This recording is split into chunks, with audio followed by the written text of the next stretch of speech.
दोस्तों, जिस तरह से मछली पालन, मुर्गी पालन, मधुमक्खी पालन को रोजगार के रूप में जाना जाता है, उसी तरह से मोती पालन की खेती करके बढ़िया प्रॉफिट कमाया जा सकता है।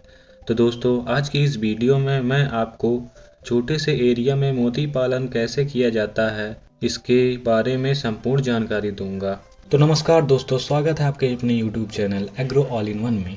दोस्तों, बात करें इस खेती को कैसे करें और इस खेती को करने के लिए किस किस चीज़ की आवश्यकता होती है। जब पहली बार मोती की खेती का काम शुरू करते हैं तो फिक्स लागत आती है जो सिर्फ एक बार लगाना पड़ता है, जैसे तालाब, एक छप्पर जिसे सर्जिकल हाउस कहा जाता है, जहां सर्जिकल इत्यादि का काम करना होगा। ये लागत हर बार नहीं आएगी। मोती पालन के लिए सर्जिकल सेट की जरूरत होगी, ये भी एक बार ही निवेश होता है।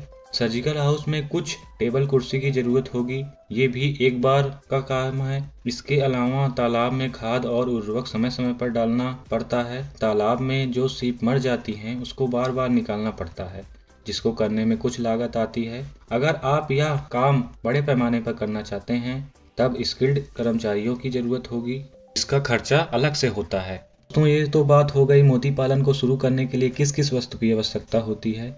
तो दोस्तों, अब बात करते हैं मोती पालन को कैसे हम छोटे से स्तर पर शुरू कर सकते हैं। मोती पालन का रोजगार शुरू करने के लिए 10 बाई 20 का तालाब जरूरी होता है। इसकी गहराई 5 से 6 फीट हो। दोस्तों, अगर ये सुविधा ना हो तो आपको घबराने की आवश्यकता नहीं है। आप छोटे से स्तर पर उन्नत तकनीक का इस्तेमाल करके घर में ही टैंक बनाकर मोती की खेती कर सकते हैं। मोती पालन के लिए सीपों की जरूरत होगी, जिसे नदी, तालाब आदि जगह से एकत्रित कर सकते हैं। सीप को खरीदा भी जा सकता है। सीप का आकार 8 से 10 सेंटीमीटर होना चाहिए।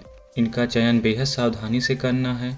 ध्यान रखें कि कोई भी सीप मृत ना हो, मरा ना हो और स्वस्थ हो। जिस आकार का मोती चाहिए उस हिसाब से बीज का चुनाव करें। सल्प क्रिया द्वारा सीप के अंदर बीजों को डाला जाता है और 10 दिनों के लिए किसी नायलॉन के बैग में रखा जाता है। इसका देखभाल किया जाता है। इस दौरान इसे प्राकृतिक चारों पर रखा जाता है और यदि कोई सीप मर जाता है तो उसको बाहर कर दिया जाता है। सीप के अंदर का जीव स्वयं भोजन नहीं कर सकता, उसे बाहर से आहार देना पड़ता है। गोबर खाद, केले के छिलके इत्यादि से इसका काम हो जाता है। दोस्तों, बात करें कि आप मोती पालन का कार्य कहाँ सीख सकते हैं। तो मोती पालन का कार्य सीखने के लिए आप अपने जिले के कृषि विज्ञान केंद्र में जाकर प्रशिक्षण ले सकते हैं। वैसे तो बहुत सारी संस्थाएं मोती पालन का कार्य सिखाती हैं, लेकिन इसमें से प्रमुख संस्था ओडिशा में है, जहां पे 15 दिन की ट्रेनिंग दी जाती है और मोती पालन का कार्य सीखकर आप स्वयं का अपना व्यवसाय शुरू कर सकते हैं।